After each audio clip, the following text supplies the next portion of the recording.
see me? Can you hear me?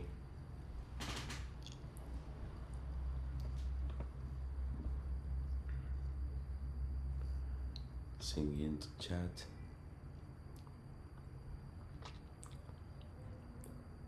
I don't know if I am live or not.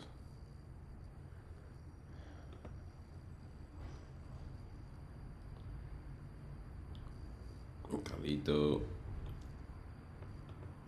can you confirm?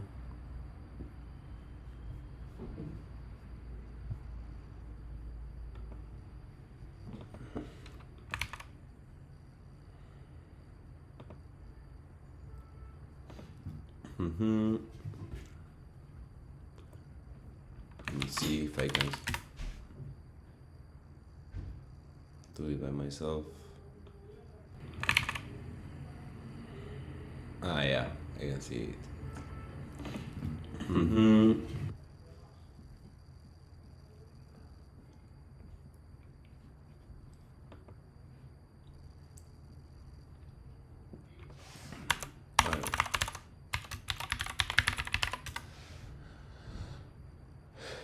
I'm not seeing the chat. Ah, hello. Yeah, systematic queue. Is there? Hi, systematic queue. I can't play music anymore because we received some complaints from YouTube from the copyright and all that stuff. So yeah. Well, if it has been a long time between the like from the last live stream. We have been very busy with Bootcamp and with another initiatives that we are doing for XRPL and so. Well, here we are back, and we are ready to continue do more things. So let me see. We are only 3 people right now. Seems like it's only 3 people.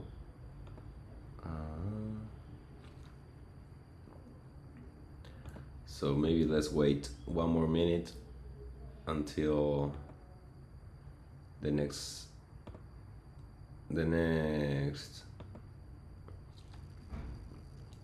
if we have more people joining or not. I don't know if you're going to make it, but yeah. Say hi to Akides who wants to participate. My cat. Let me see. Well, today we're going to see. Let me see if in the. Say hi to Akides who wants to participate. My cat. Well, nice. Seems like we are a few people today. We used to have like 30 viewers. Maybe we stopped doing it frequently and we lost the streak. Oh, my cat is. I'm going to kill you. I almost throw everything. Well, we were building an MCP server, so let's continue with that. The idea of MCP, remember, that was to, let me see if we did something in Obsidian. MCP, no, livestream. Sorry, MCP, yeah, here. So this is what we were like discussing. How is the flow of the MCP stuff? Usually, just to make a quick recap, when we were doing like an input LLM, output, input, agent, like the difference between these is like we discussed that the LLMs usually they are not intelligent by themselves. What they learned to do is to predict what is the next token based on the tokens that are entering now. So it's like originally the pre-training phase. You have like, I don't know, let's say that you have a book the LLM to be trained will receive the first part, like, I don't know, 2 paragraphs, and the next 2 paragraphs, 2 paragraphs, and the next 2 paragraphs, and so it gains the ability to understand how the semantic of the language works, all that stuff. So that is how it gets trained, like the pre-training phase. Then it has some optimizations or adjustments based on human preferences, fine-tuning.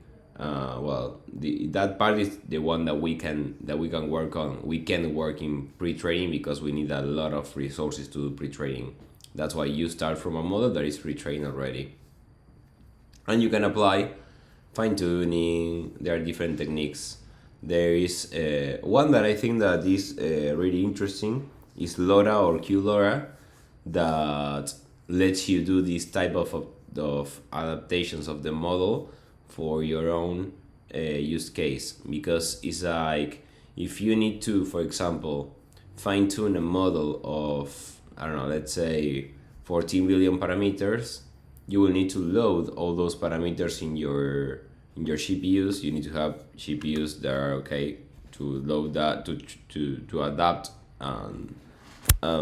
Because to do inference, I think that with my Mac I can do inference there, but to do training, that I need to predict and correct and adjust the gradients, all that stuff, it will be a lot of work. So they invented this stuff that is called LoRa or QLoRa, or there are other types also, but basically the number of weights that we are going to have in the neurons if we load the whole model, let's say that is going to be 20, just to put a very simple number. So, but it's like a matrix, right? So, but with this QLoRa or with the LoRa technique to do the fine tuning, what you do is, instead of modifying these neurons that you have here from the model, you're going to overlap two vectors, like one horizontal and one vertical, that the multiplication of those vectors gives as a result the same format as the original network. So it's like you can just train these two vectors that, well, are not vectors, are two matrices of reduced size, but the multiplication of the two matrices gives as a result the same size as the original model. So in that case, it's like you can fine tune, because you only need to modify those parameters, a model without loading the whole original model and without breaking it. So that was more like this part, input, LLM, output. In case that we need to do something really specific, we can fine tune this LLM to do something more special. The thing is that after the people start working with LLMs, all that stuff, they found that they can do some agentic pipelines or flows where when an input comes to an agent, instead of the agent just returning the output to the user, the agent will be able to use a few tools. The tools that they have available can be like sum to numbers, run this Python code, and so basically, once the agent says, I need to use this tool to solve this problem or to get more information about this problem, it will determine what are the parameters to call that tool, and when it determines the parameters that are required to call that tool, the Python code will be executed, that is like outside the model, and the response of that tool call will be sent to the agent with the original input again, or well, depending how it's coded, and we will get up to the point where we can where the agent will predict again, determine it has to use another tool, and at the end we'll give an output. Okay, I'm reading the chat. I would like to know, like, what do you think? What are like the pros and cons? Saludos, Arquero. What are the pros and cons of using comparing the method 1 and the method 2, what are the main difference that you think that I will reduce a little bit this. Okay. What are the main differences that we can find between the first approach and the second approach? What do you think that when each one is going to be used, or why you will prefer one against the other one for doing some things?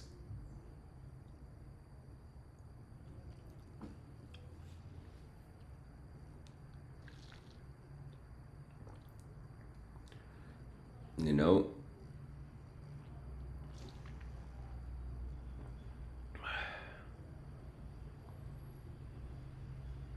No ideas?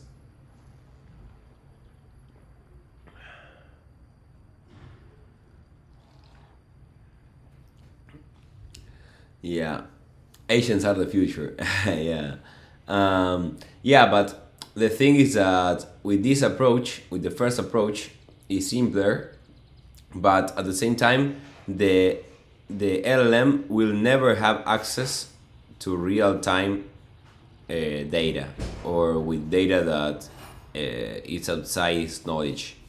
With this approach, everything is like the only information that the agent can provide is inside the agent, inside the LLM. Sorry, with the agentic flow, the LLM is like one part of the program, with does the prediction and determine what to use and so, but it's able to get information automatically from the real world, and well, that is basically the main difference. So well, the tools that we are using here is like each framework provides like different ways to generate tools or to create tools. A tool is a function, basically. It's a function that you say, this is what I want to. This is what the function will return. So it has like a kind of markdown that the agent will have access to. And depending on the framework, there are different ways to define these tools that we saw in the previous live stream. So for example, tool 1 is get the weather, tool 2, sum two numbers, tool 3, search on Wikipedia, and so. And the question is here, what the hell is MCP, right? Because if we have tools, we have everything, why we have this MCP thing? And the answer is that this MCP is like kind of protocol that they design to provide context to the LLMs. So it's like LangChain created a way to decorate the functions that are tools. Pydantic AI did the same thing. They are depending on the framework, there are a bunch of different ways to do that. But the MCP server is one of those ways, actually, that makes a standard the way that you request, that you define the functions, so the agent has access to it. So basically, when we code an MCP server, we're creating a server that will know how to provide information to the agent. When the agent connects to the MCP server, now it has available all the things that the agent can do with that server. So for example, when we created our server, we created a server that lets us get the account balance, lets us get market data, available strategies to run, create a strategy, config, deploy a bot with nconfigs, get status of the bots, and so. So this is an intro for just to compare with what we did last week. Now let's open Cursor.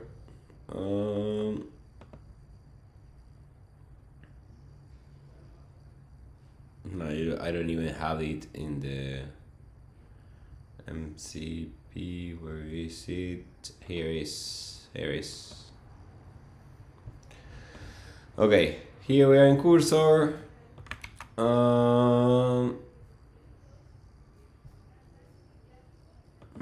Let me go and see chat. Okay, here we're in cursor, and let's see how it works. If we go here to settings, we know that in MCP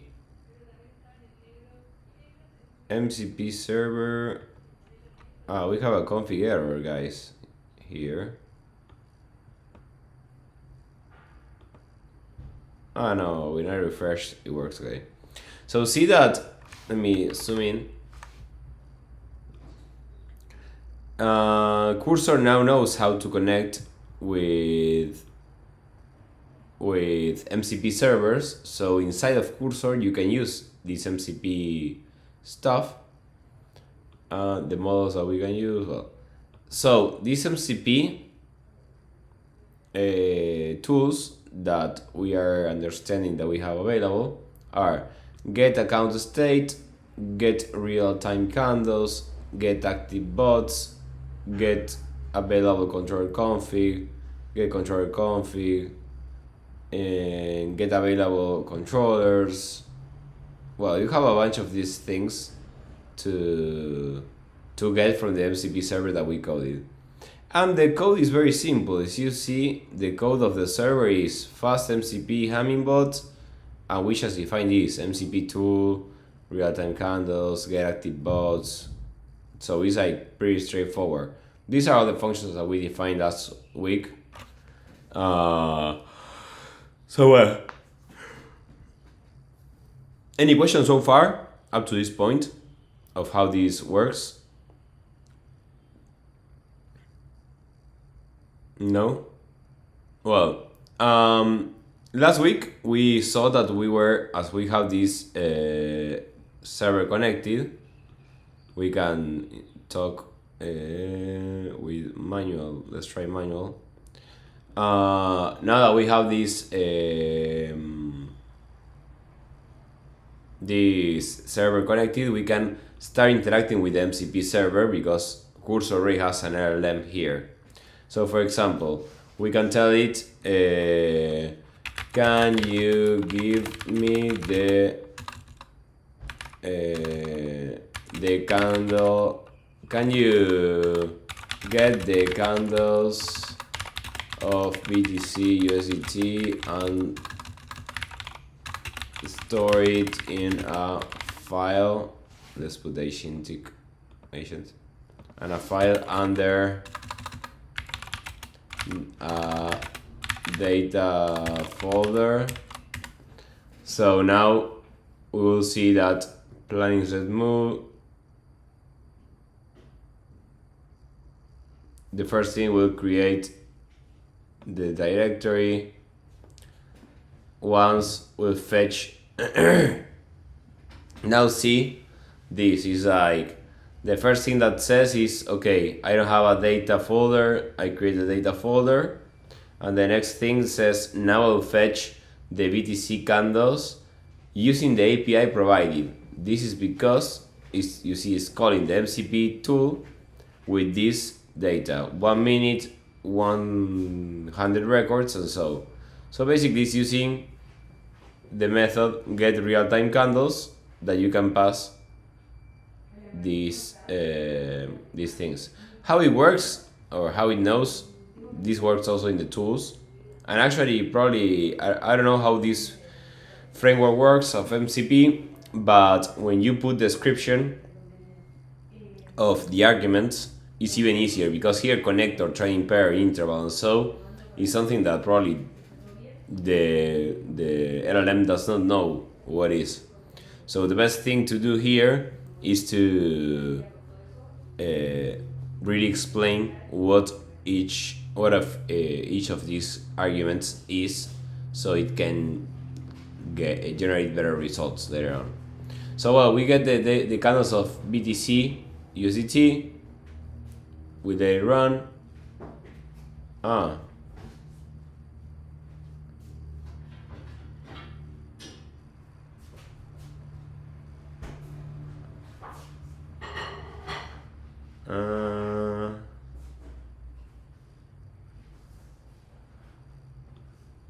don't know if we should start the server or not. Let me see.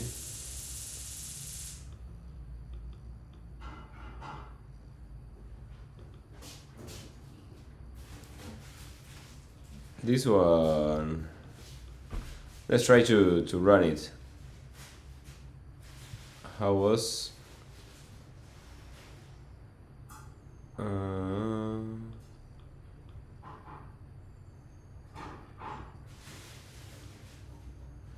remember that last week we fight a little bit. Well, last week no, it was a few weeks ago. But we fight a few times with the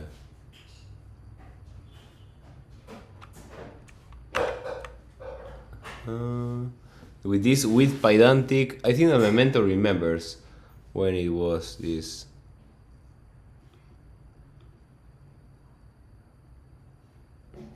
Like the settings that we find.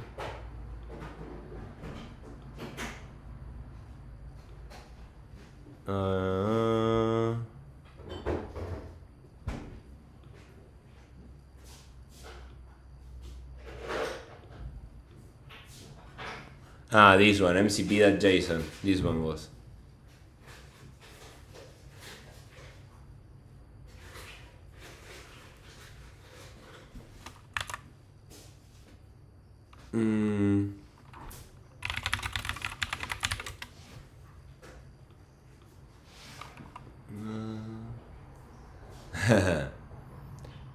Now this was how was to run uv run server.py.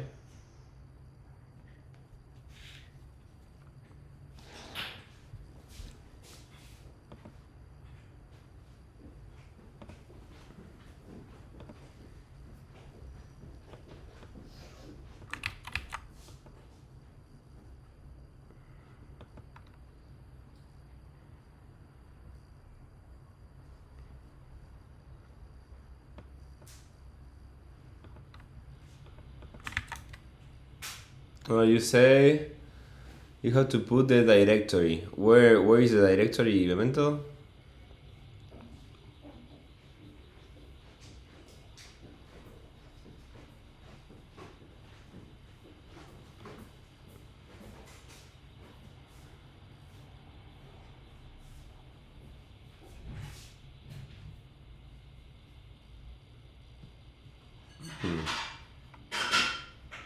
Seems that we are having a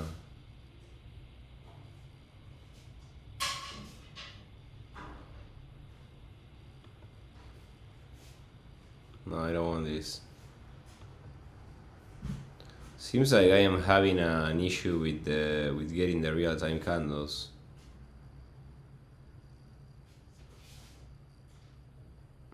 Do I have the backend API running? That would be a great question to answer. That's the problem, guys. The problem was I didn't have the backend API running. So in order to do that,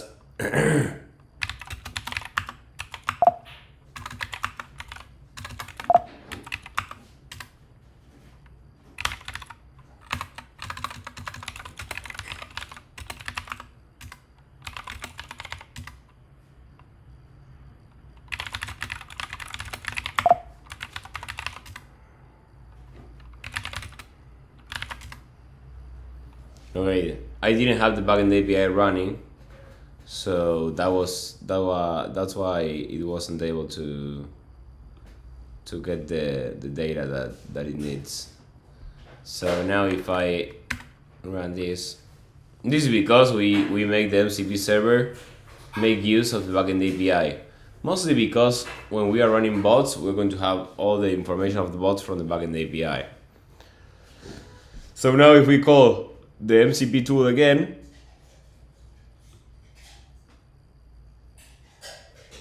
it will be getting the candles and it's in issue. No, another.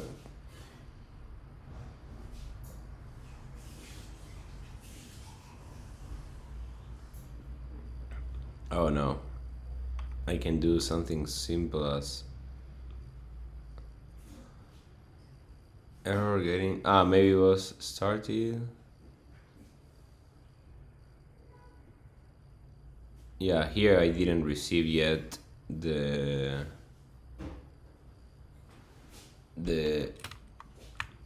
the call. So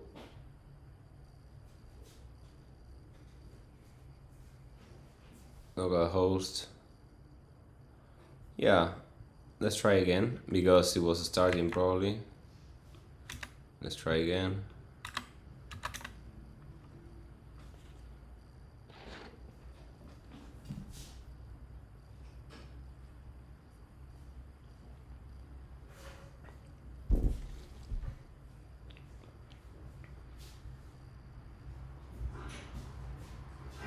Seems like, yeah, see here real-time candles, at least we received the query. So while calling the LCP tool, yeah, the problem was that at first, the first problem was that I didn't have backend API running. The second problem was that I start running this when I was when the backend API was just starting. So, and now, well, we are getting the data. And now it's creating a file. Maybe the storage wasn't that good.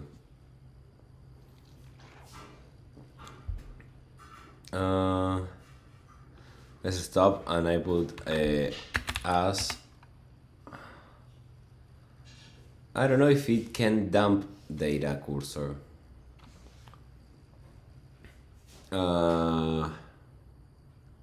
What do we add another function to calculate indicators or something like that? Let me see. Yeah. Probably we can try to run the MCP that lets you run Python code. I don't know if I can.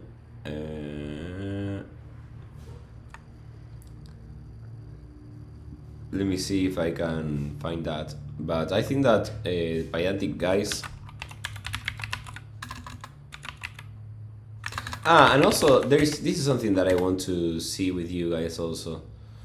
This is more like a discover thing, but it seems like Docker Hub released a lot of like Docker images for running AI models, so they are really getting into AI. So it seems like it might be interesting also to try to run this with a local model and stuff. And also they have MCP servers like this, you see? MCP, whatever. So let's try to see an MCP server for Python code, if there is anyone that runs Python code.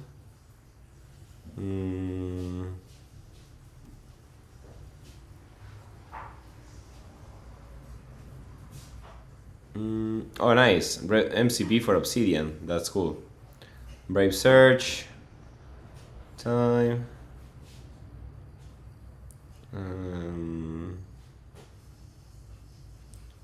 Let's see, Python. No, there is no code. No. Well, Pydantic AI. Let's try here. MCP run Python, this one.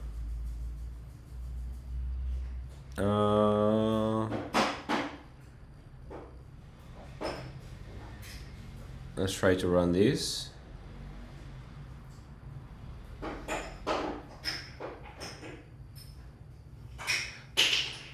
We can, or wait, let's try here. Or let's ask cursor. I want to run also this MCP server to allow the element.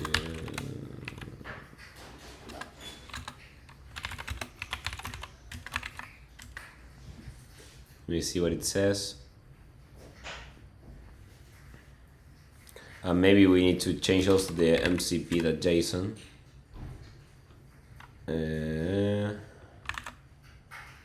Let's put this.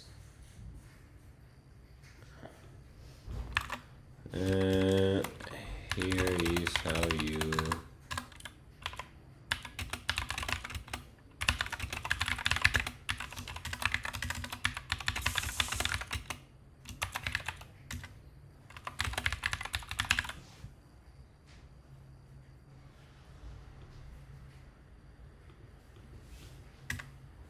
Let's see now. Because this run Python is like they created like an MCP server to run code. So yeah.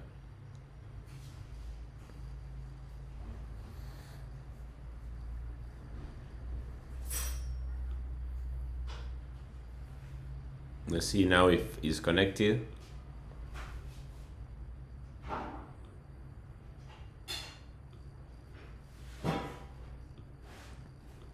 Here says client closed.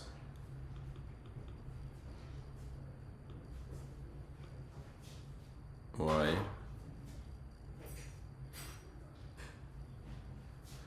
Check view.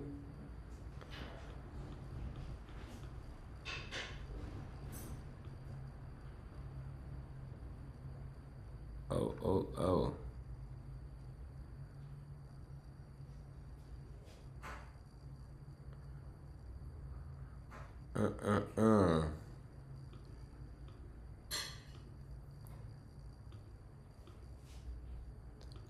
Client closed. Let me see.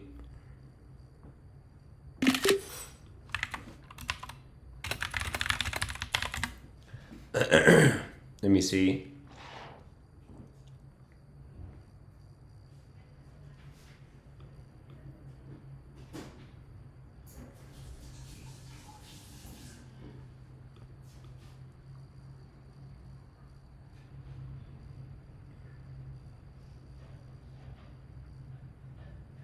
Yeah, I have that installed. I tried that before. That's why.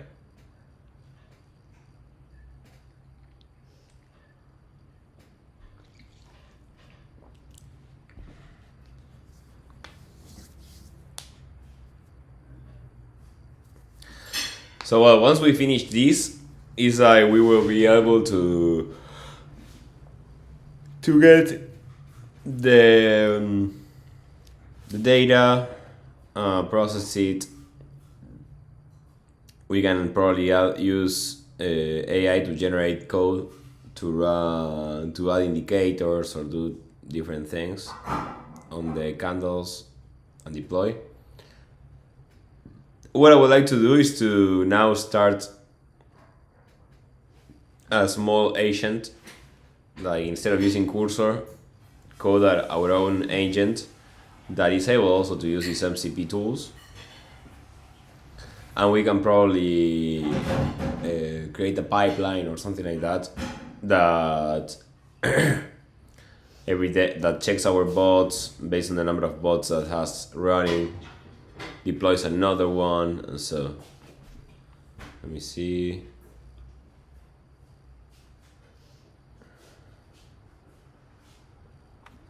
We need to run permissions.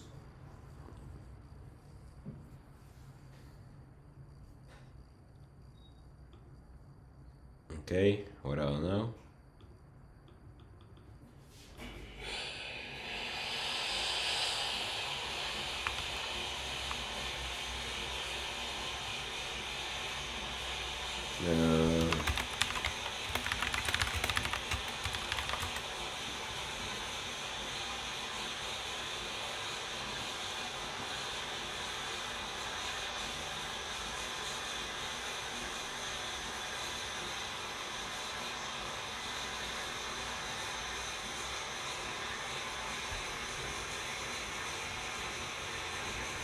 Okay, now we have it.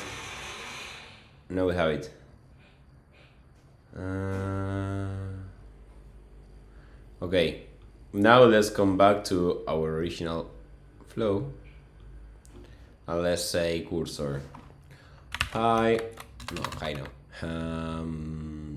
Can you give me the candles of BTC USDT for in 15 minutes and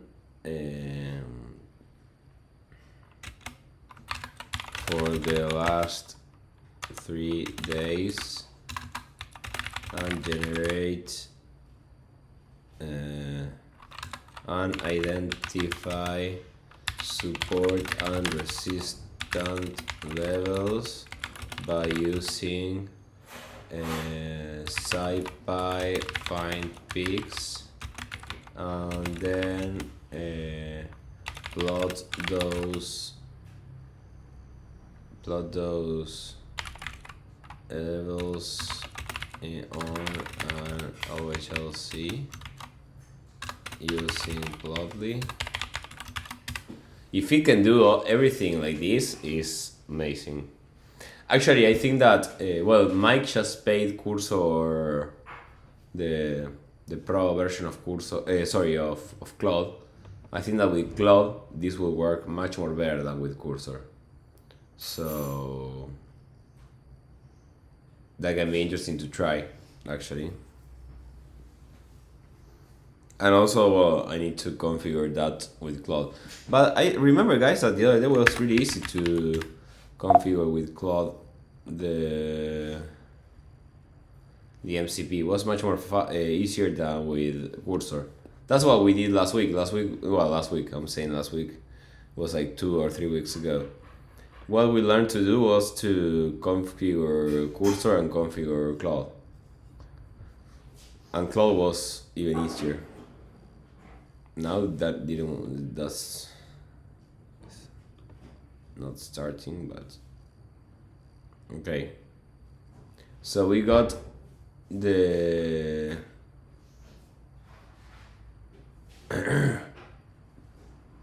yeah, they said that it's much more better than, well, see this, the first MCP tool gives us this stuff, and then the next level, the next step is saying, now I will create a script to analyze the data and find the support and resistance levels. And you see that it's calling the MCP tool, this is interesting, it's calling the MCP tool with the dependencies of pandas, numpy, scipy, and plotly, because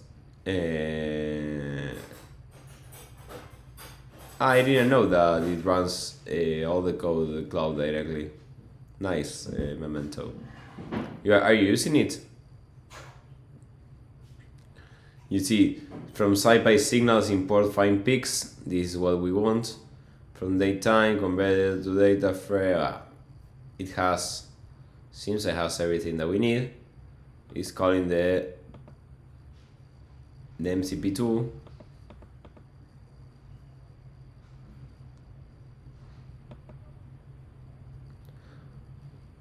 We get from, no, total candles analyzed 1. This is strange.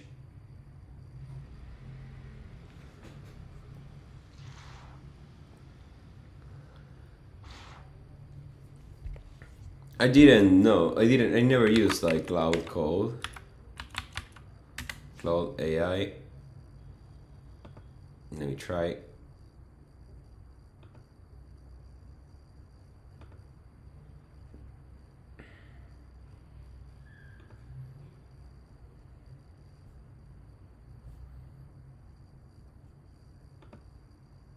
You see that here we got the output, and the output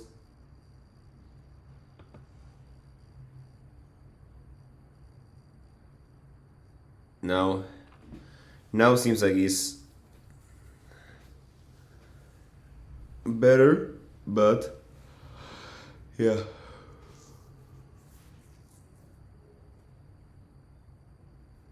It's expensive.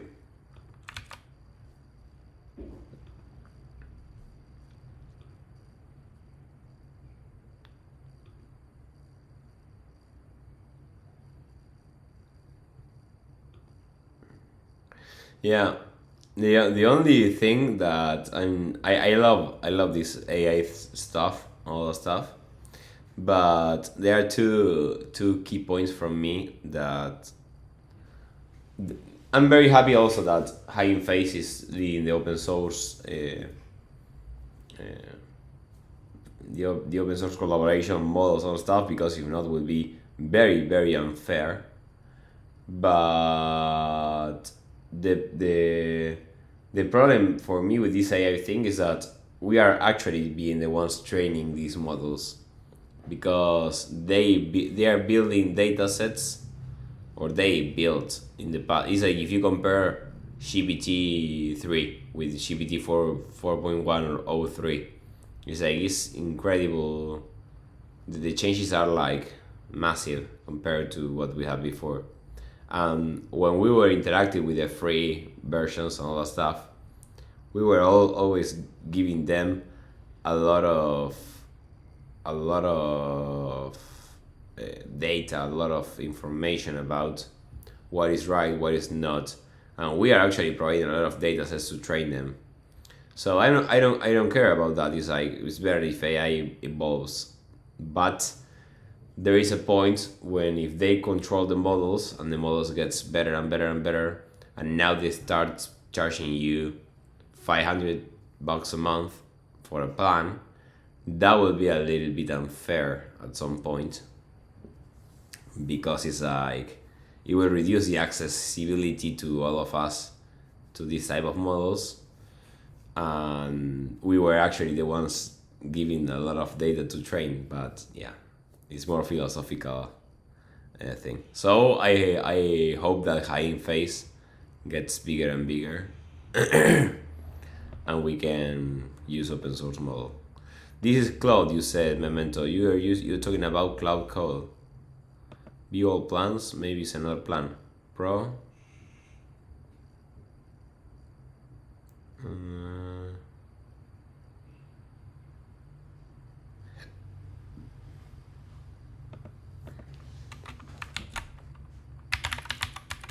In this cloud code.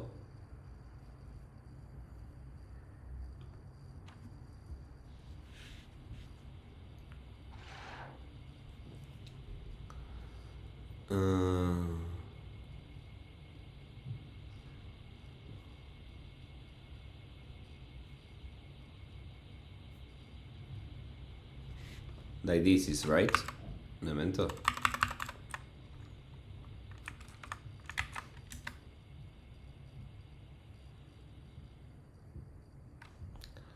And what I need to, I hate when this automatically spots that I am Argentina and put it in Spanish.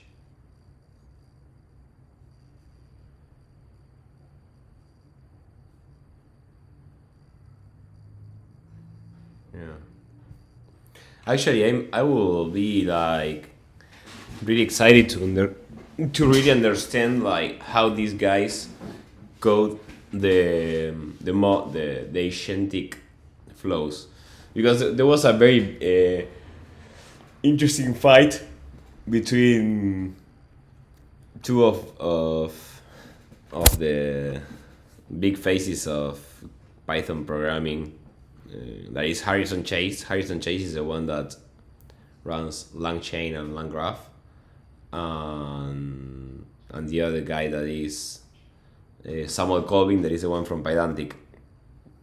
And they were discussing. Well, Harrison Chase said that the paper that OpenAI released about agents is a shit, and the good thing is to do like proper pipelines or proper graphs for agents, and he said that a lot of frameworks were not compiling and doesn't let you do a lot of things. So well, he was like really unhappy with what OpenAI released, and well, and then the other one said, no, you are saying wrong things and all that stuff. Well, they fight a lot, but the main thing is that the interesting thing is how these guys are coding actually agents, because I don't know, the one that Memento is saying, the cloud code, how is actually internally running the flow. It has some guardrails, it has some designated flows to follow. That is like what I think that will be. Codex is pretty well. No, it's like for example, LangGraph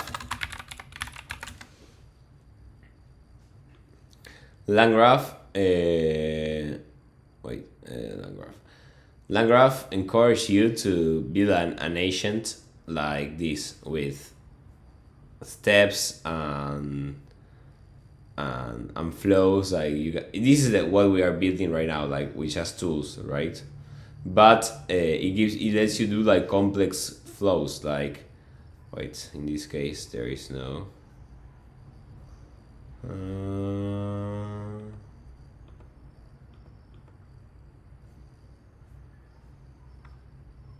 Tutorials. Let's see a tutorial. Oh, it's really bad multi-agents. So for example, this is what like Landgraph and all those frameworks that are more like declarative. They do is like you need to define properly what happens if the researcher calls this, if it's a final answer and goes well. So all that all this interaction, they say that you need to declare that interaction. And the paper of OpenAI says that you don't need to do this. You just need to create an agent and give tools to the agent and let do handoffs to other agents. So I would like to really know like what the pros are doing. Like I don't know what's the approach of Anthropic, what's the approach of OpenAI, what's the approach of different providers to know how they are really managing this, because we never know that. We are just sending an input to OpenAI, they process it and then return an output. So what they do in the middle, I don't really know.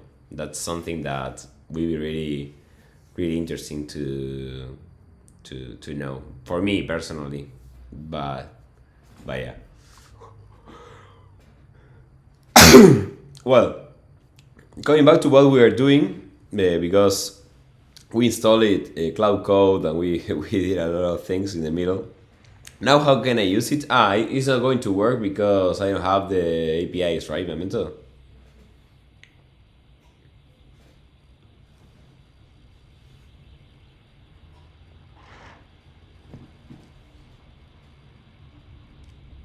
You say what cloud code is doing is following the logic or not?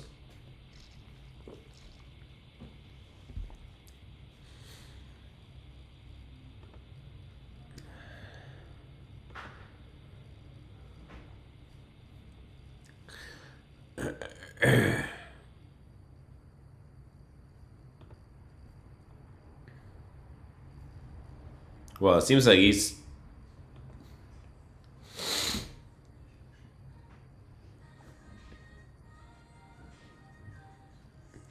no, like cloud code. Do you think that is doing more like in this way, like the LangChain workflow, or this one plan and execute? Because they have like different approaches to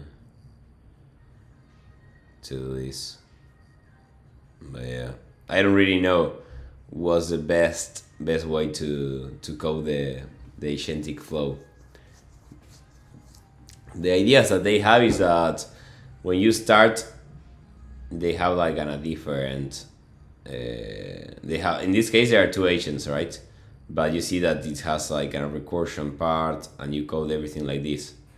The other approach. The other approach is more like one agent with tools decides, and you don't have like internal logic.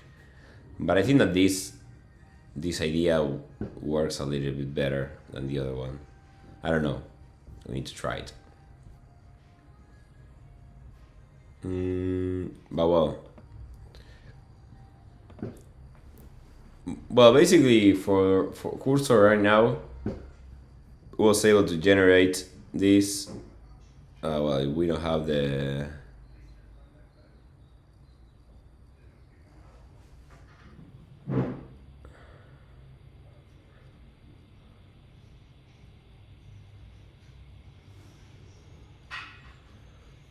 SciPy find peaks.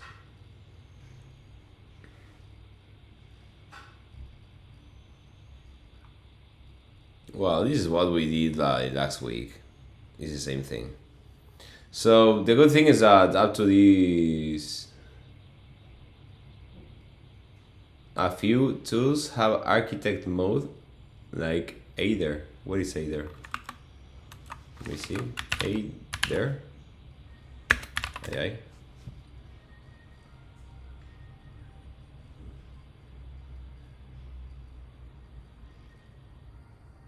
This one, you say?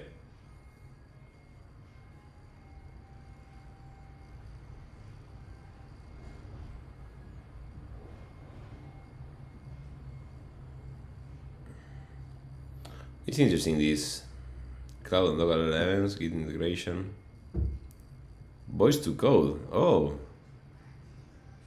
nice. AI parry.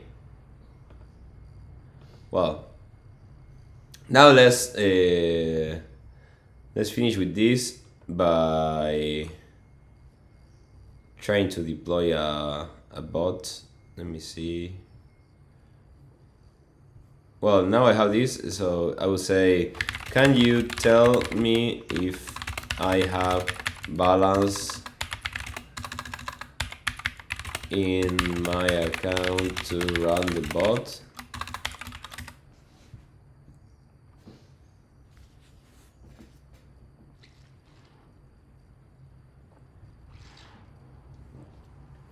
You see that now I ask to the AI if I have enough balance to run a bot, and is using the MCP tool of getting the account state. So it gives me the amount of USDT that I have.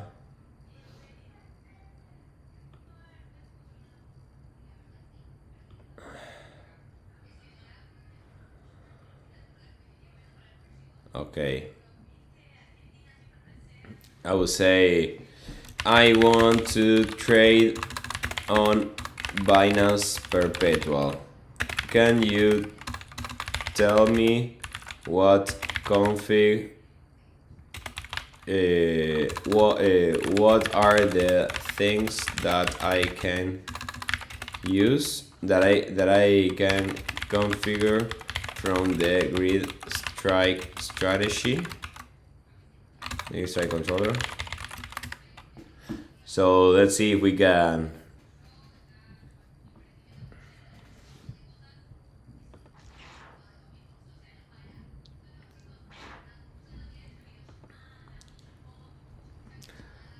first. When I ask, like, I want to trade on Binance Perpetual, can you tell me what are the things that I can configure? Well, the stuff says, let me check the available controllers and the grid strike controller configuration options. So first is getting the available controllers. The second thing, it says, I can see the grid strike because this one is giving us directional trading, market making, and generic. So we have access to all of the controllers that are here. And here it says, I can see the grid strike is available. Let's check if it's a specific configuration options. So I'm asking, get the controller config Pydantic, right? And here is saying the controller type is generic and the controller name is grid strike. That the ones that I want to get the config. And here is giving us the config. ID null, controller name grid strike, controller type generic, total amount quote 1000, mild kill switch, candles config, leverage, position mode, the connector name, the pair, the side, start price, end price, mean spread between orders, mean order amount quote, well, all the config that we can pass in case that we would like to pass it, right? And here is explaining me all the config. Let me go to futures.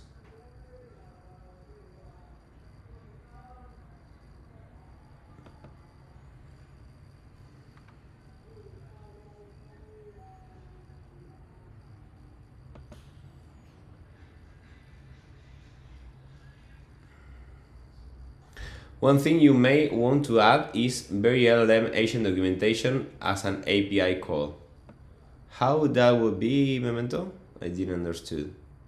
You mean to give more information in the MCP server? That's something that we need to do. Is like right now, I just a small explanation, but we should provide more data for them. But yeah.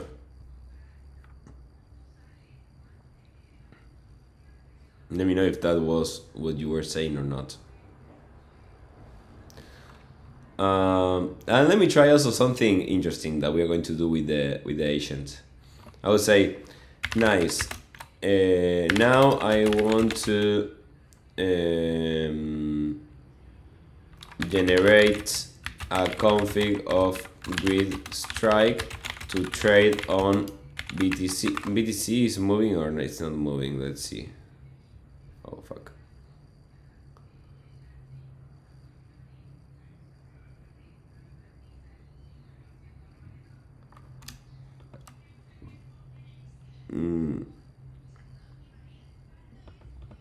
Maybe Sol. Maybe we can trade Sol or ETH. ETH is moving. Not that much.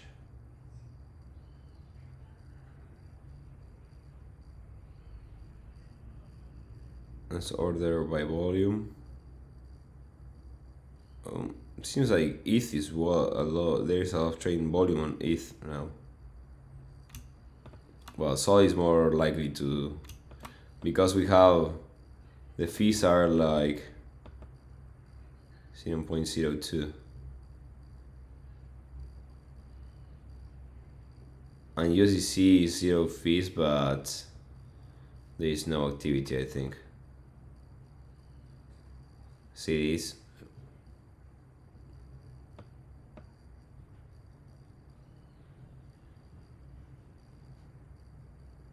There is not that much activity here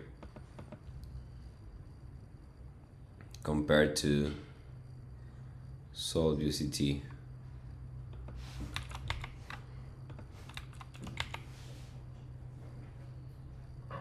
Yeah, USDC 0 fees, but well, let's do it. But here there is much more trading activity than in the USDC.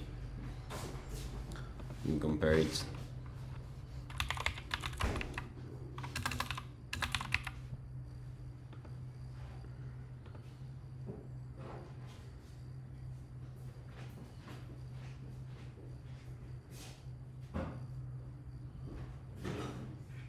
Yeah, but well, let's try it on USDC. Let's say on Sol USDC on Sol USDC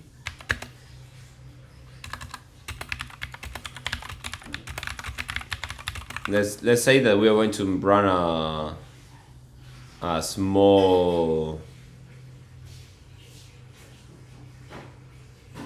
grid that goes between, let's say that we want from 148 to 151 52. So you can from 148 up to 152 to go long with 500 USD, 500 as a total amount quote. I want means the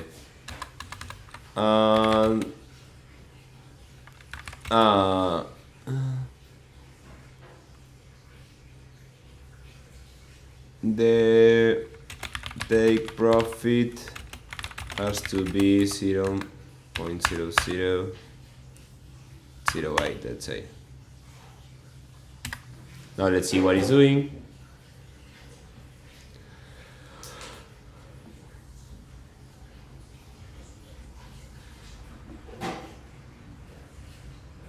I think that if we create like a plugin, it will be really interesting because let's say we create like a Chrome plugin or something like that. You can be in the exchange seeing things and then say to Hummingbot, now deploy a bot here doing this stuff, and now you see the bot running. That would be cool.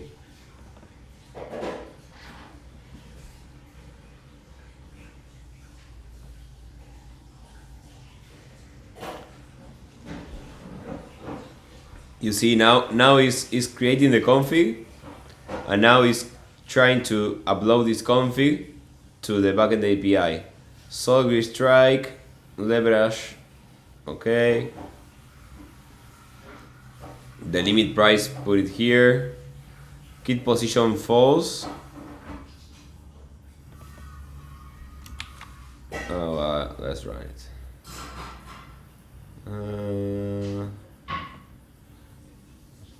Okay.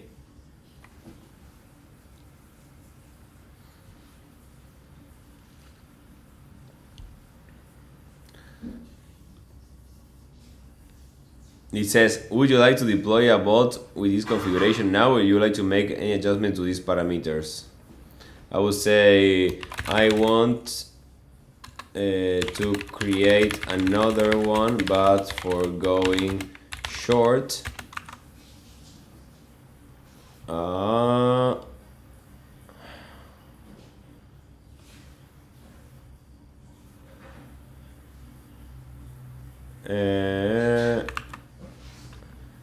Up to 100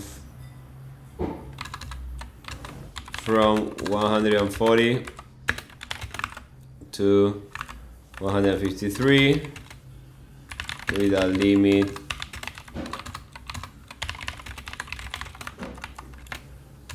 and keeping the position if we reach that level. Now we see if we can create another one to go short.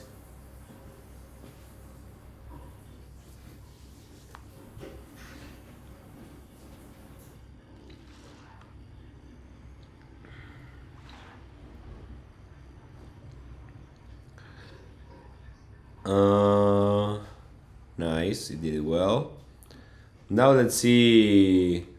Can you tell me what configs do I have for Sol? Now let's see if it can give me.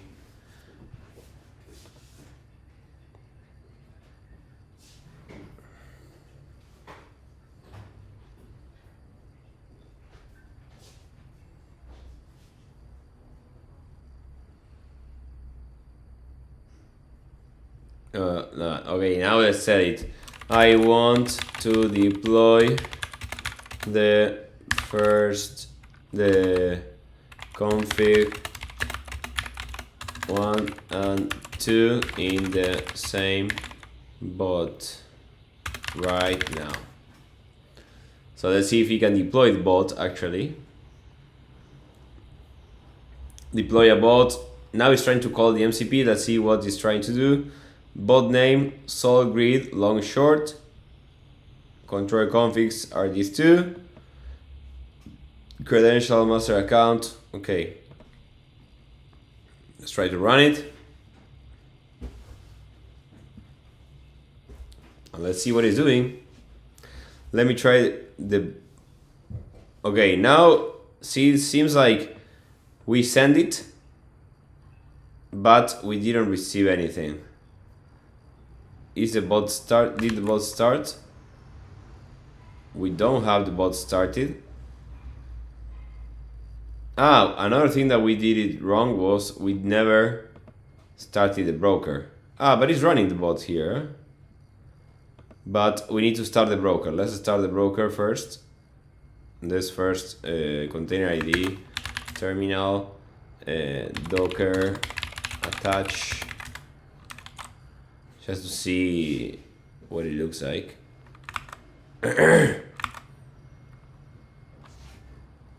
But we go to deploy.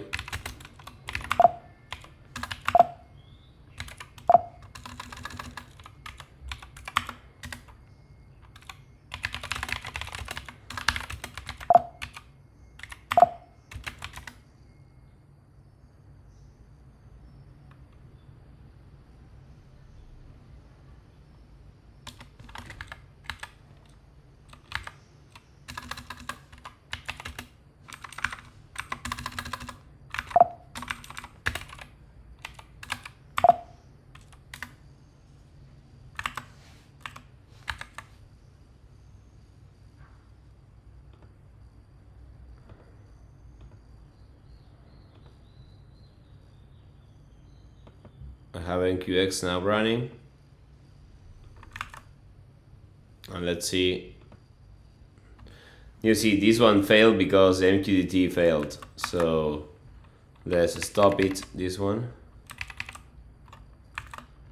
I didn't have the broken running, so it was not possible to see. Thank you, Little Big Empire. We're always here to trade.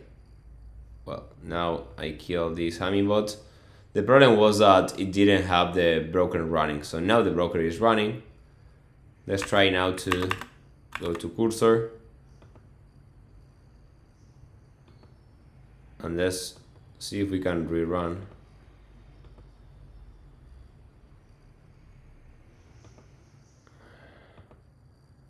Wait. With the original one.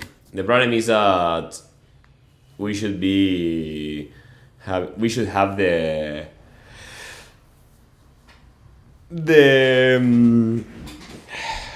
wait. No, maybe it understood that. Wait, cancel. Deploy 1 and 2 from this list.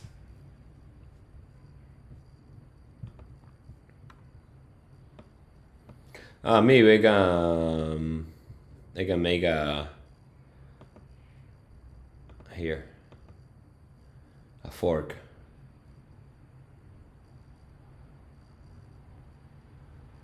You see here now, okay.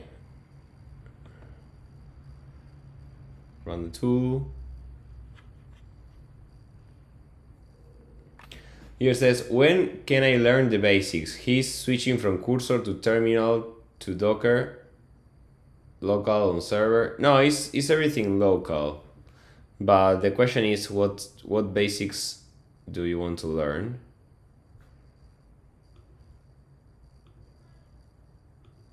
Basics about what? AI or Hummingbot?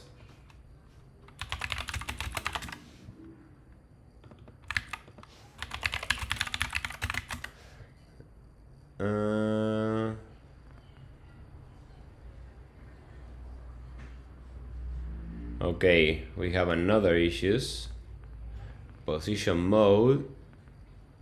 What did it try to run with position mode?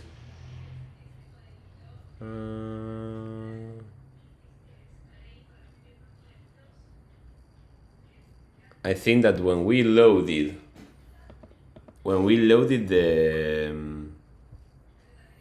the config here, position mode, okay. When we loaded this position mode, the actual value that we have to load is hedge only, not position mode hedge. So this is another. So what we can conclude, here is that we need to add much more restrictions to avoid having these type of problems, like having position mode here. That will be something to improve from the config. But well, now I will modify it locally. And the generic thing shows that position mode. Let me see. Get controller config Pydantic. This shows position mode hedge. This is what we need to improve. We need to put here that get controller config Pydantic. Okay.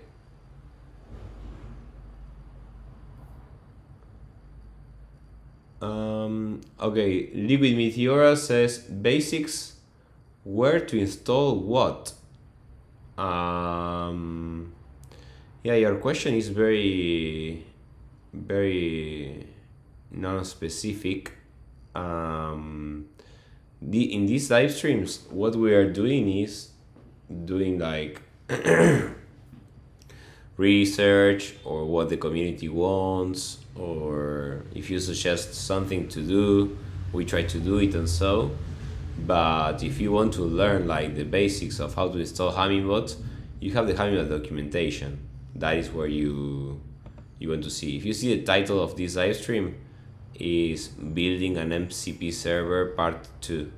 So there is another video here that you can watch. That is Hummingbot. If you go to Hummingbot, well, this is our YouTube channel, right? So if you go to the live part, you will see that 3 weeks ago we have this building an MCP server that we streamed 3 weeks ago, and today we are streaming the part 2 that we were like checking what we were doing, all that stuff. But well, there are a bunch of live streams here that we just start streaming and see what the people wants to build and everything. And yeah, you can learn from here. And if you want to learn the basics, well, you have some videos here to see a playlist, stream strategies, and so. But I would always recommend to check the hummingbot.org. That here you have the documentation where you can learn how to install the Hummingbot with Docker, with Backend API, and so. So I recommend you to watch or read the docs at least to understand basic things about the framework. And well, these live streams, I'm not going to explain on each live streams the basics because it doesn't make sense to teach basics all the time, like how to install Docker and all that stuff. Here we are just like simulating that you know basic things about Hummingbot and about coding.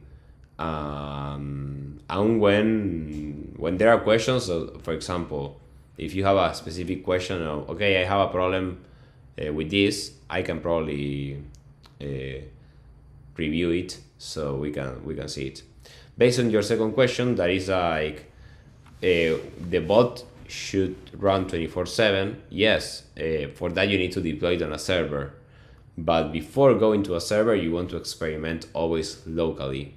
So once you're confident that locally everything works and you don't have errors and you can just deploy it without issues, then you go and deploy it on a server.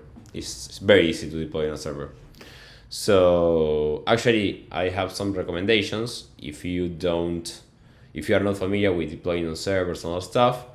My recommendation always is to use the backend API, because the thing about the backend API, or what I'm doing this with Cursor, is that this tool, the MCP tool that we built here, this server that we are just putting here, just calls a method getInstance. But if we put getInstance host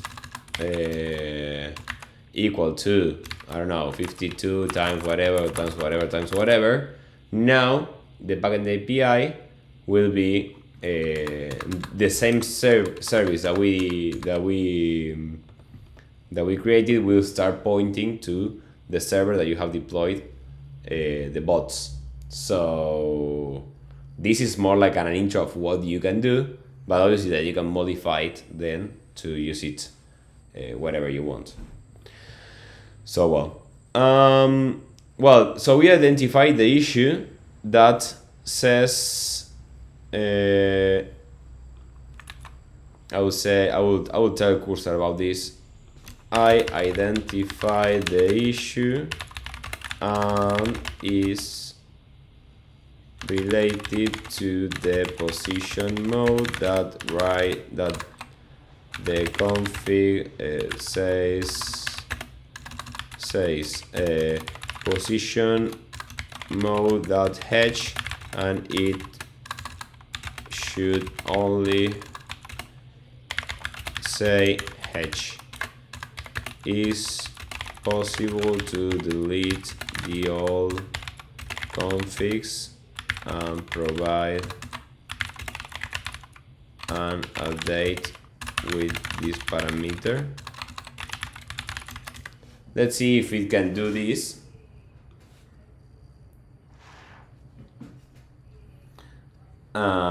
Maybe it's able to do it. Just off the record, while we are waiting for this. Wait.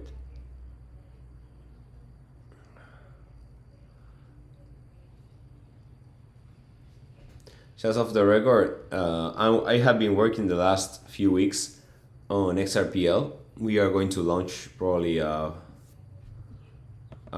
program for them. Wait, upload controller config.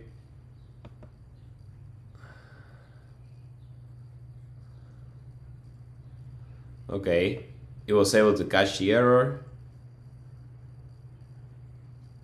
Now seems like it's okay. Let me close this one.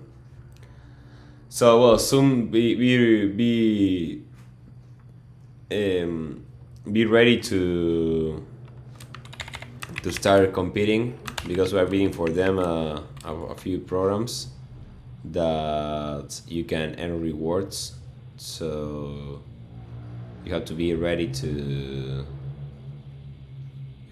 for the competition. So yeah. Well, now let's try now. Last time this deploy bot with controllers. Now it seems like we have an issue here. The first issue is that the result is nothing, but maybe this is an error from us because we are not returning anything when deploying the bots. So let's first check the method deploy bots. You see deploy bots with controllers.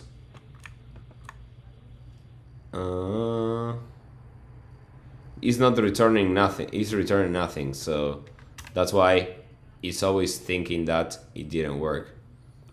Here we can return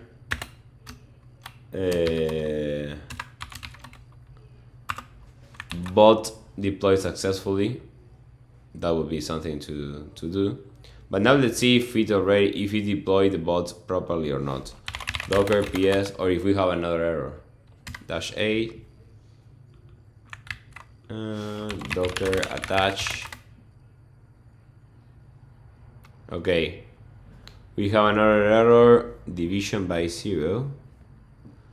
Oh my god, it's going to... No cesses. No.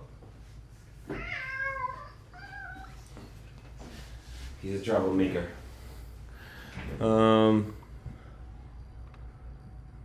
Class division by 0. So, well, in this case, we need to check the logs to see what happened. So, let's go here to cursor. Let's open a new window. I don't know if Backend API. I never open Backend API here. I'm not opening PyCharm because my PyCharm gets bugged, and now I can only open one.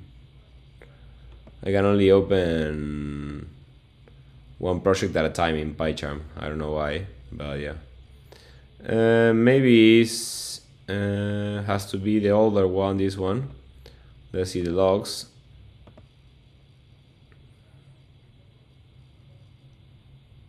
Price and levels.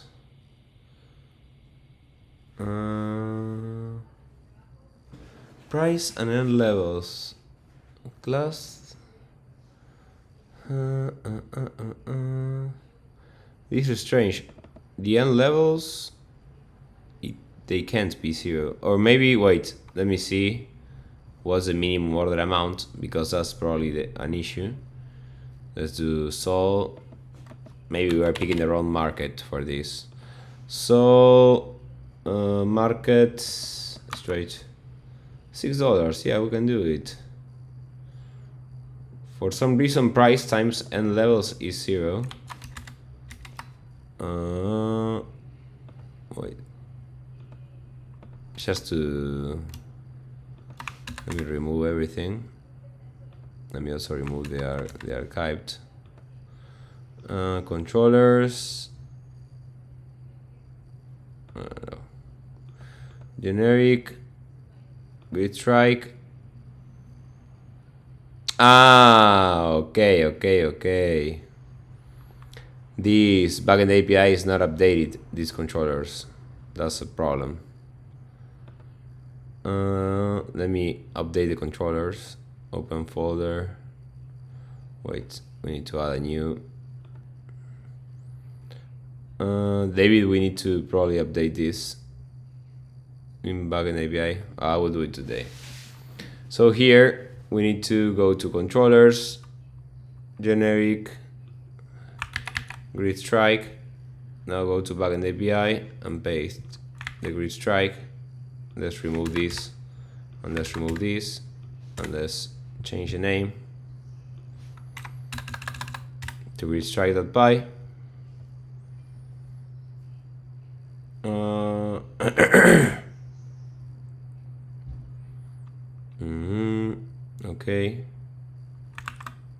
Okay. Well, I don't know if I have the latest version. That's another important thing, Memento. You're right. Let me try to pull docker pull.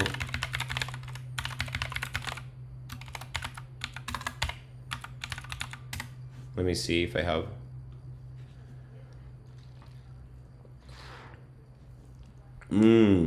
Yeah, I didn't have these. So very good catch, Memento.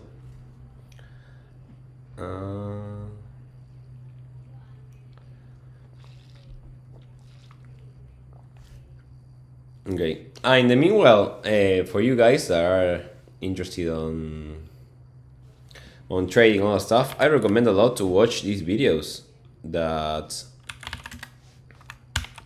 were the demo days of Bootcamp, just to see what the people built on that on Bootcamp. They were really good strategies, so I'm very happy for the results. So here we uploaded all the strategies that the people created, and it's really cool. One that is very hypnotic is this one created by this guy. Actually started on YouTube watching videos. So, but check the beats that he created. This was amazing. This beast was like incredible. But he created like a kind of a startup, but with the follower trading the thing. So yeah, I recommend to watch these videos.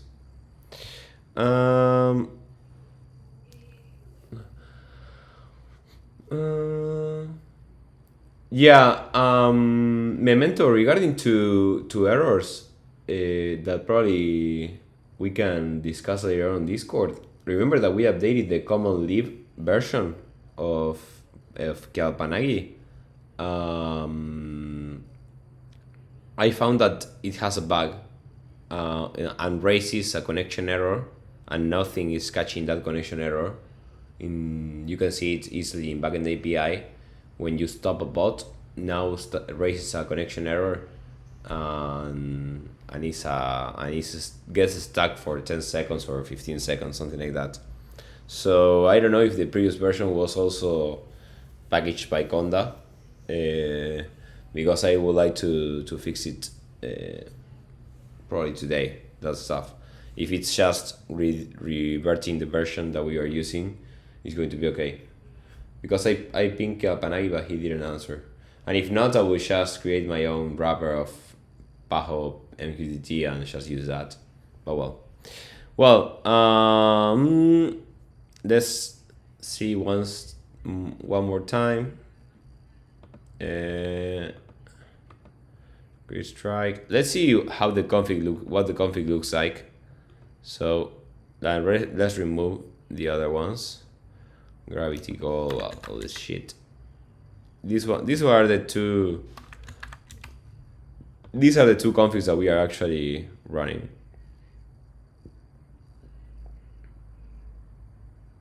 End price, start price, total amount quote, sol USDC, mean spread between orders, No, this is wrong. Mean spread between orders can't be 0. This is like 20%. So let's put like, I don't know, this amount. Well, this is like another error. So seems like, just to summarize, because what we are doing here is to understand, is AI really capable of the shell, but with just an MCP server to help us create grids and all that stuff, or any type of strategy easily? For now, I think that the answer is no, and it requires a lot of more work to be consistent and giving you things. Probably we can solve those things by providing more description on the control config side. Maybe that's the way to fix it. But my point, or my takeaway here, is that it is not as good as, for example, well, 7 to 5 here. Okay, it's not as good as I thought that it would be off the shelf, but at the same time it's very good because it works a lot for us already. So it gives you a lot of things off the shelf. And if we were more specific, probably with a prompt, with an initial prompt, we can easily make it work.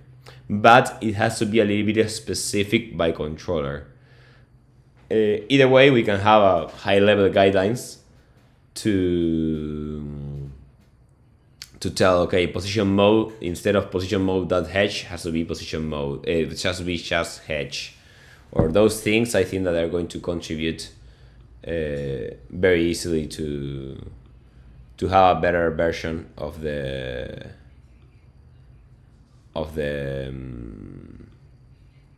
agent. Right now, my feeling is like, yeah, it does a lot of work, but it's lack of. There are some details or some nuances on the on how to wait. There are some nuances on how to let's reload. Well, let's run this.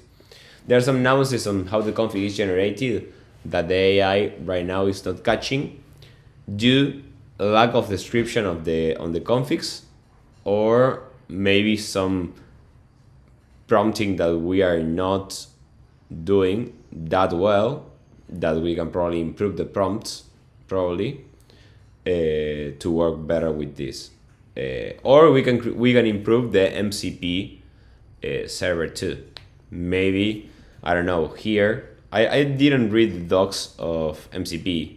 Actually, last week when we were doing this together, I just learned how to install everything. But maybe, or maybe no, I think that here, deploy bots with a specific controller, we can add some instructions on, or maybe here, like how to create this and that, and so, like some general guidelines or instructions here in the same MCP tool part. So, well, let's see if it created the bot now. It deployed the bot. Let's see if we are finally getting something that works. Docker ps. Oh, this terminal is bugged.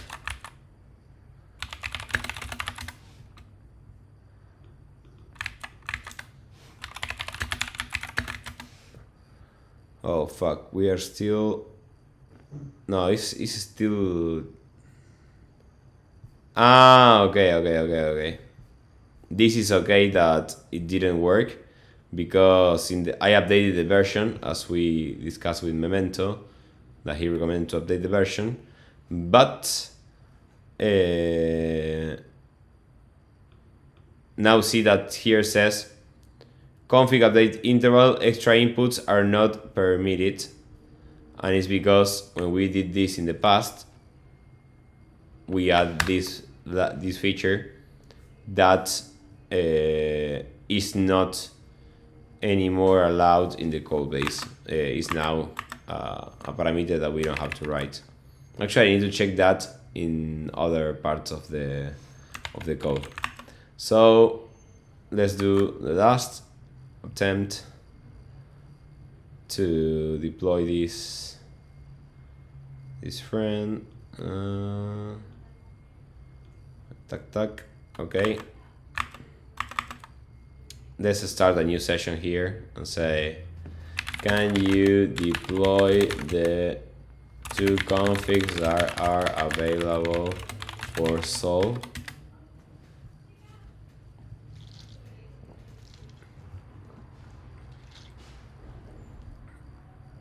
Come on, guys, this is the last one. This is the last. Get available configs.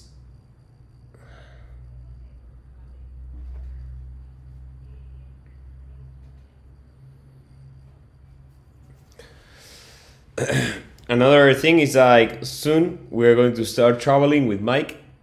So if you are around some of the conferences that we're going to be, just let us know. Probably we would like to always meet the community in person, see what you are building, try to support community members.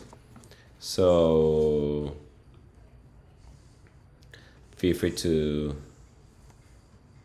Another thing is that I don't know if it takes. No.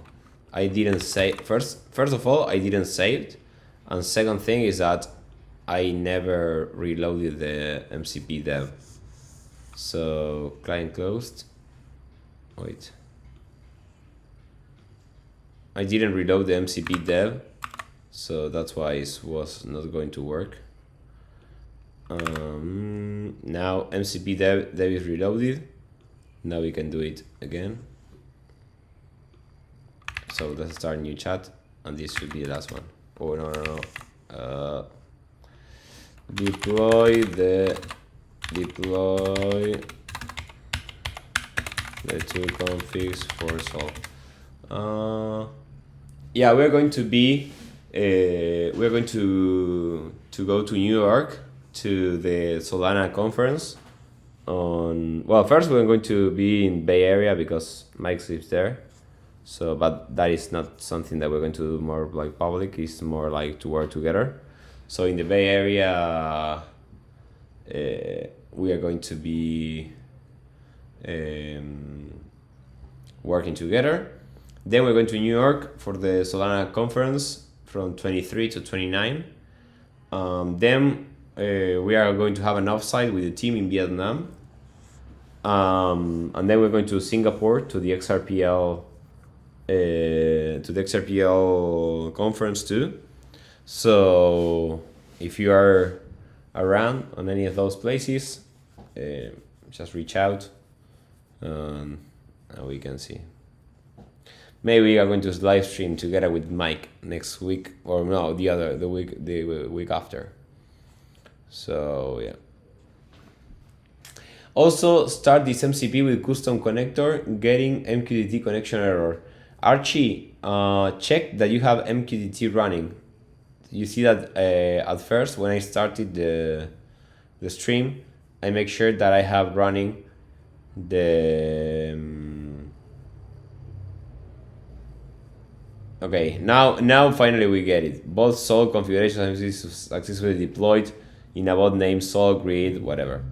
So I was saying, Archie, make sure that you have MQTT running, or use the deploy repo. The deploy repo has a dashboard, backend API, and an MQTT. If you don't have MQTT running, backend API can't run. So you need to have the MQTT up and running, okay? Well, so here we deploy the bot. Seems like it should be okay now. So if we run docker ps-h, let's see if we don't have any other error. Docker attach, boom. Okay. Well, seems like it says no enough budget to open position. Okay, this I know what we have, an extra error, guys. An extra fucking error. Let me see. Hummingbot. No. Because what is interesting, this is a lot of knowing how it works. That's why it always is better to work. But here it says created this amount of levels, status live. It's like creating and then saying you don't have money. You don't have money, bro. The question is why is saying that we don't have enough money. Insufficient balance. A good question would be, do I have balance connected here? Ah, yeah. We have 118 USDT. Ah, well, I am stupid. I'm stupid. The problem is that I was trying to deploy in USDC, but I only have USDT. That's a bad thing. So, yeah. It was a stupid thing.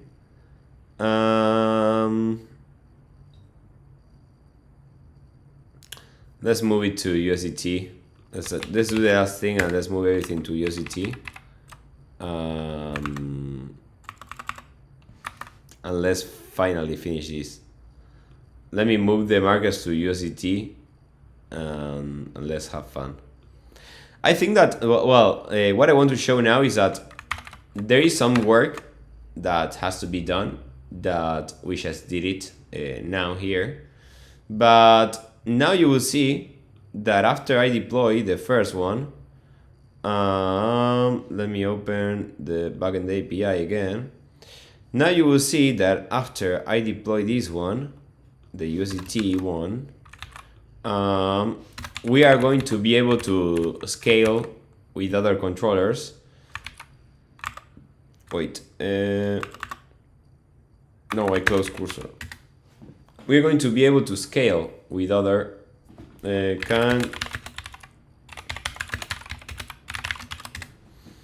going to be able to scale with other markets, because as we have the original template that we need for Sol, in the middle we have updates in Hummingbot, updates in backend API, so well, it was messy to get around.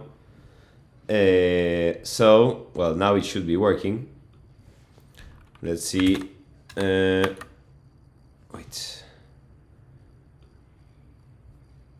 Let's see.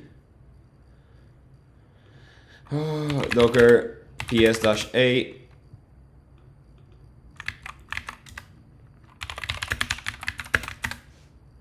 Finally, guys. Okay, so we have it running. Well, let's put like status live. So we can see it that it's placing orders. Let's see the bot actually in the market. Okay, so at least we are now trading, guys. That's a good point.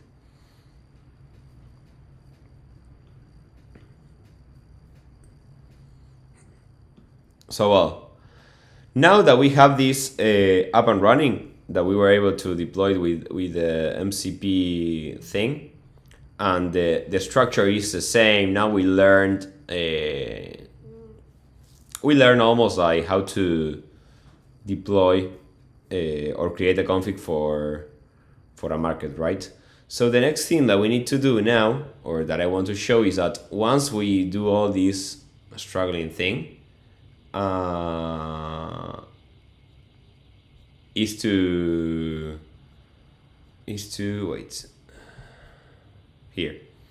Now let's say now I want to deploy similar bots as the grids that we created for Sol, and but for BTC, ETH, and ADA. Can you please get the candles from... I always say please, but I think that I know that I don't have to say please, but I always want to be polite. Get candles for the last day in 3 minutes, and determine the limits for the long and short, and then upload the configs, only modifying the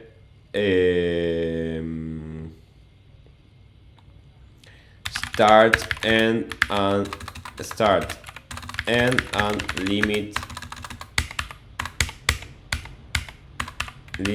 price and the trading pair compared to the configs from Sol.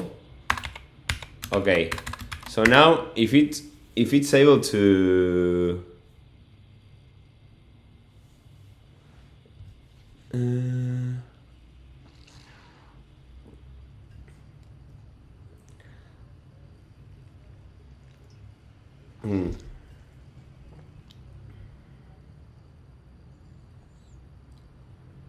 you must have too much money to not know what you have.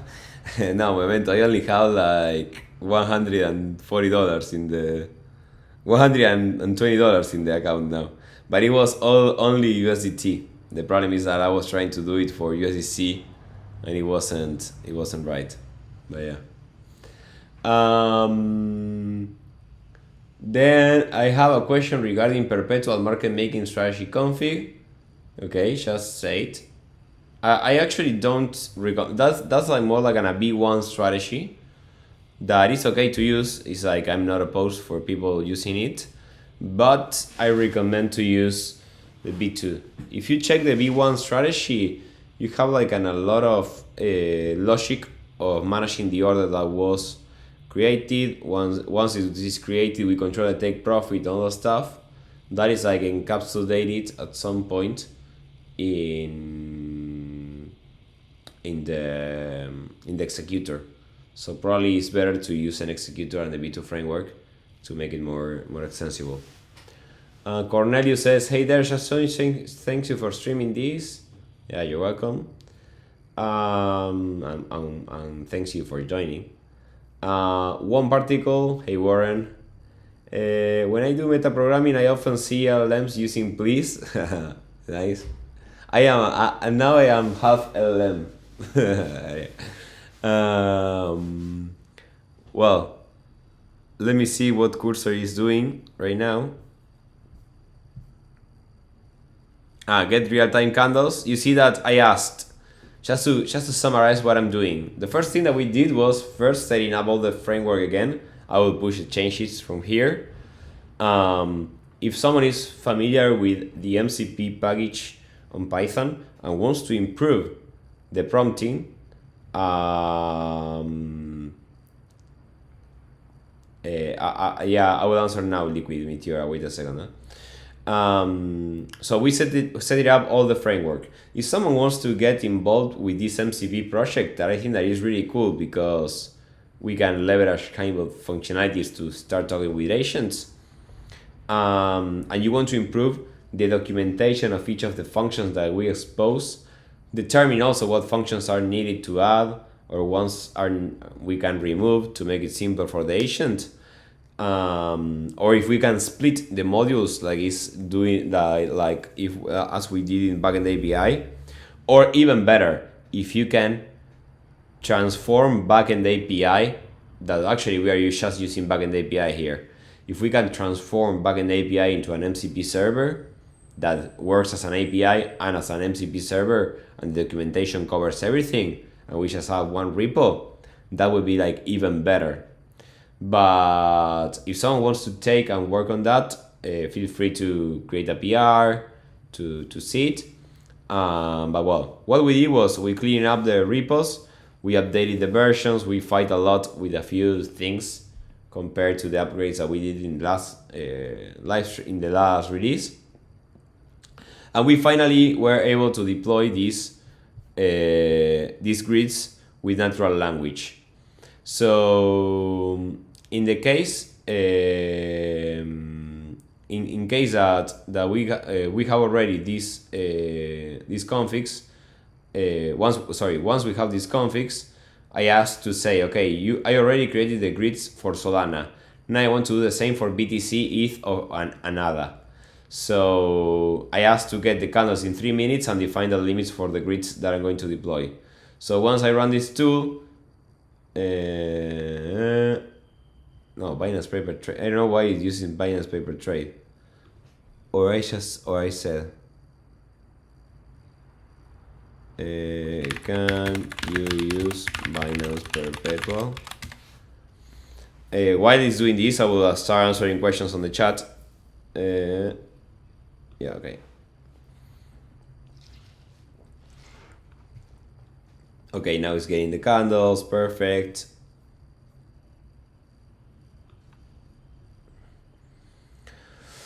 Okay, now we'll say Liquid Meteor says, can you or your colleagues do a longer video on this topic, automation? Yeah, for that maybe we can work with Mike when I'm there. Probably the next live stream Mike can take over and start doing some videos about automatic LP.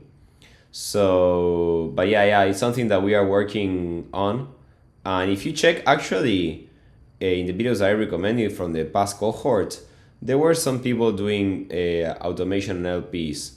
So I also recommend to watch that to see what they built, Liquid Meteor. Cornelius says, can I use Hummingbot on Poly Market? That's a very, very good question.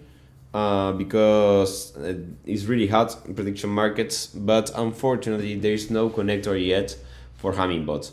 But it should be fairly easy to build the connector for Polymarket because they have the same structure as an order book. The only thing that if someone wants to get involved and wants to trade on... Oh, there is a prediction on the next Pope. So yeah.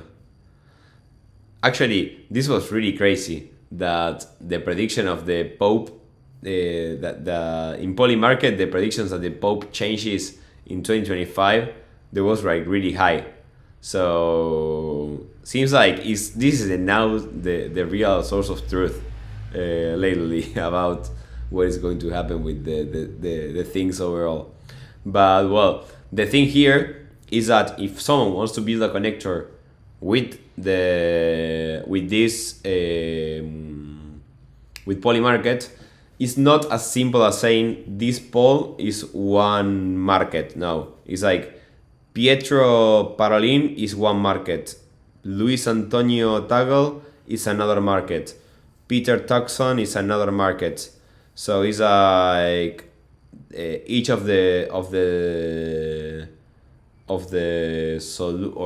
popes has to be a different market. So well, that's the point. It's important to understand how the structure works. Systematic Q says, for me, B1 perpetual works better. Maybe I didn't get very deep into B2 yet. Yeah, you have to make a difference between what is a strategy and what is like the execution. Maybe they are coded differently. That's actually why we are here. Let's read. Wait, let's see if I have to accept this one too. Yeah. If you want, and you are interested on that systematic queue, because probably the next live streams I will stop doing AI here, and we can start coding a strategy live. So if you want, just tell what's the best thing about perpetual market making, because actually it's placing an order and placing a take profit, right? So determine what's the best way to run the strategy, and probably we can recreate it in the V2 framework with all the things that you need. So feel free to post in probably this Discord channel.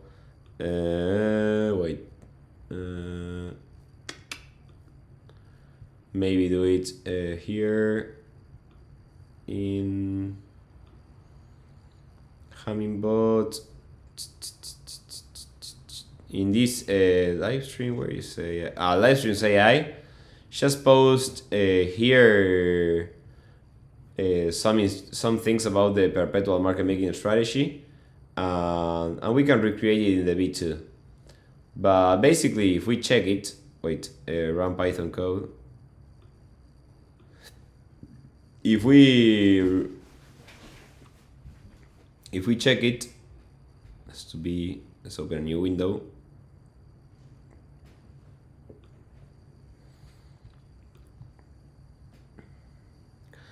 If we check the Hummingbot strategy, perpetual market making,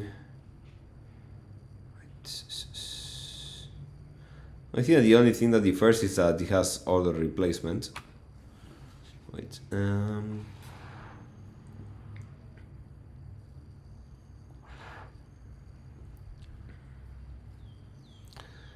Position mode. Okay, this part is like that. Market, session, positions, current tick, last tick, report warnings. All markets ready. Well, a lot of code that we don't care. If there are no positions, it will create the base proposal that basically puts orders around the mid price, and then level modifiers, order price modifiers, budget constraints, filter out takers, the basic things that we do. Cancel active orders, cancel orders below mean spread, and manage positions. This is profit taking. Okay. Yeah, if you want to do this, logic is fairly simple. Stop loss proposal, entry price, stop loss spread. This part that manages the position overall is the same thing as we do, that the executor does directly. The thing is that when an order, just to know systematic queue, when an order gets filled, let's say that you have 3 orders per side. If one order gets filled, the rest of the orders are not placed anymore, right? With this logic, is like if the session positions are not 0, it will not place any order anymore until the position gets finalized, right? Systematic queue.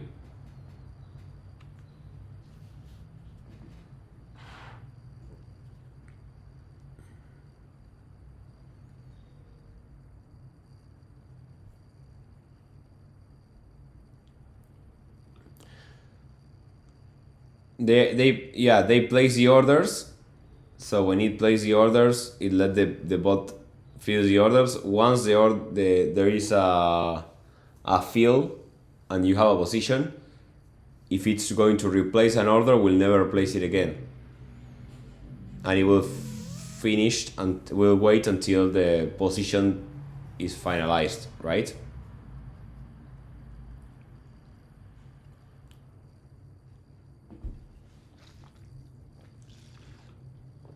Well, in the meanwhile, now it created a short for Bitcoin. This is short.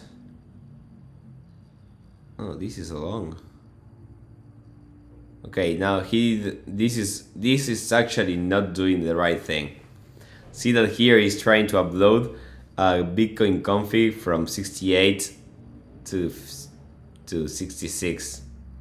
So it doesn't make sense, this config. So let's say, seems like for data analysis, we should probably create another function to process that. For now, let's see how it can be useful for. Let's see how it can be useful for like more like manual intervention. Let's say to Bitcoin, Now create a config like the one for solve for BTC between long config. Let's say that we're going to make it from 97 to 100. Let's reach 100 today, guys. And shorts config 97 700 98 to 90 to 90. Okay. Grant Stephenson. Hey, how's it going, Grant Stephenson? So, well, this is going to create and upload the two configs. Now,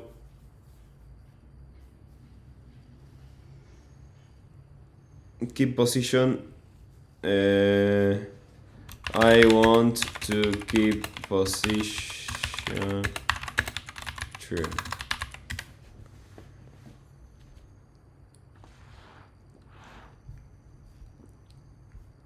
Okay, and with this we're going to finish for today.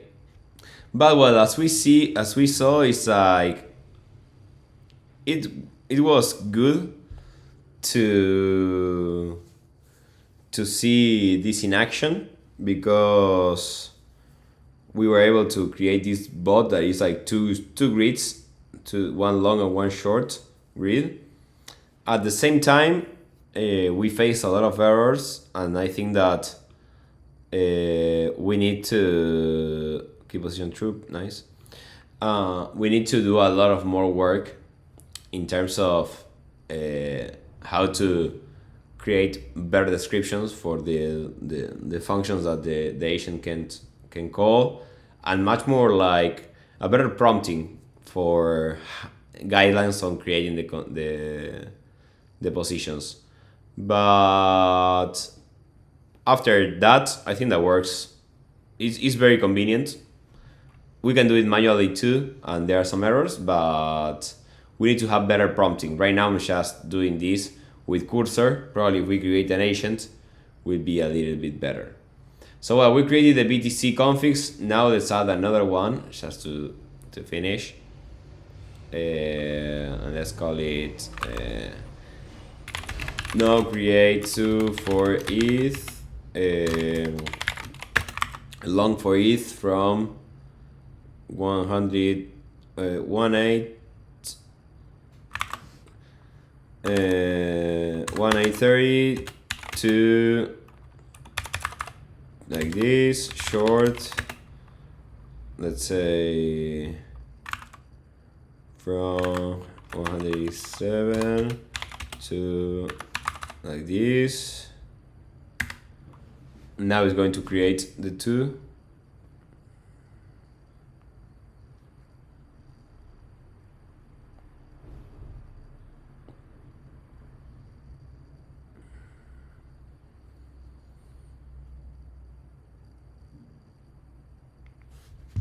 Upload.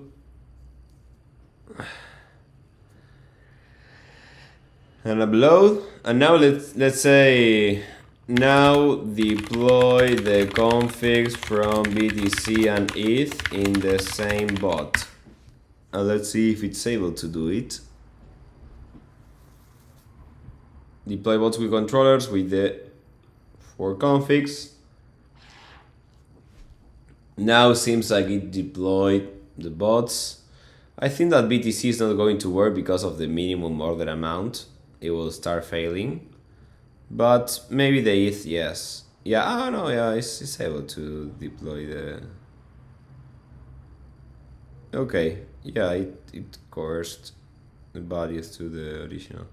Well, seems like now we are able to do it.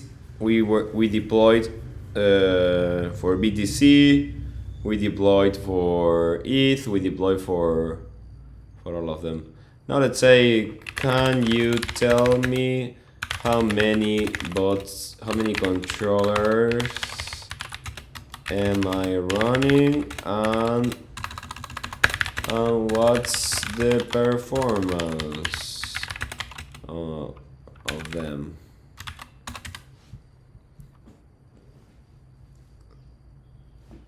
So the user wants to know, yeah, get active bots. These get active bots will send a report. You see that the output of this is the unrealized P&L. It has like all the data and the logs. That's another interesting thing. I also provide the logs. So with the logs, you can actually know a lot of things that are happening. And this is another interesting thing that I didn't mention, but I'm going to do a very, very cool change in backend API actually. I was thinking that adding telemetry to Hummingbot, because it's like when we have the logs and everything, reviewing the logs is sometimes a pain in the ass because you need to load the file, you have to do a lot of things, and it's difficult to see that in a picture on a timeline. So there are solutions like OpenTelemetry, all that stuff, to start tracking the logs that your system is generating, all that stuff. But then I was thinking that would introduce latency in Hummingbot, and we want to be as fast as possible with the bot, that the bot focuses more on trading rather than doing other HTTP requests to send logs to another service. So, but then while I was thinking that, I was saying, oh wait, but I have backend API. So backend API by default streams the logs from the bots via the MQTT server. So Hummingbot, when produces a log, automatically puts that log in a queue. So we can access those logs from MQTT. So as I am sending all the logs through MQTT from Hummingbot, I can use backend API as a centralized server that receives all the logs from the bots, and then we can report those logs to a service like, for example, this Logfire, where we can see the logs of the bot in a UI. We can set up alerts. We can do a bunch of things. So if someone wants to propose another service instead of Logfire or another open source solution, I would really happy to go through an open source, because I think that Logfire, after a few usage, you need to pay. I hate paying. I want to have everything open source. So let me know if you want to, if you have something in mind. Grant Stephenson says, was there an issue with a few weeks ago with the Hummingbot dashboard? Yeah, there was an issue with all the repos because we updated the environment, and there was a lot of compatibility issues between Pydantic and all that stuff. Now I'm normalizing that. Seems like now it works well. There is still one ongoing issue with the broker, because when the broker the broker is not the issue. The issue is the library that we are using to interact with the broker. There is one library created by one of the community members, and at some point in the program, when you stop the bot and lost the connection, it raises an exception that is never catched. So that exception that is never catched blocks the program for at least, I think that 10 or 15 seconds or 20 seconds, and feels the dashboard unresponsive for 20 seconds. So that's something that I need to fix. But I pinged the developer, but he's not answering right now. So I will give him like 1 more week. If he didn't fix it, I will just move away from his library and create my own wrapper, or create a fork of his library with a fix. So that will be what I'm going to do. Well, as you can see now, we were able to deploy 2 bots, the Sol Grid bot, the BTC ETH Grid bot. We had different P&Ls. the AI can really or can easily tell me these things. And well, we have a bunch of bots running on Binance, so it was a good experiment. There is no short position, so maybe there is an error there, but yeah. Well, I think that was with this we can close the MCP things for a while. If someone wants to contribute, feel free to do it. Once I'm going to do this seriously, probably I will work with Landgraph or something like that to create a more like an agentic solution that uses MCP but with a few flows that you can do. Well, that's everything for me. Thank you very much for being here. Next week, probably we can do the LP management with Mike. And well, see you and have a great weekend.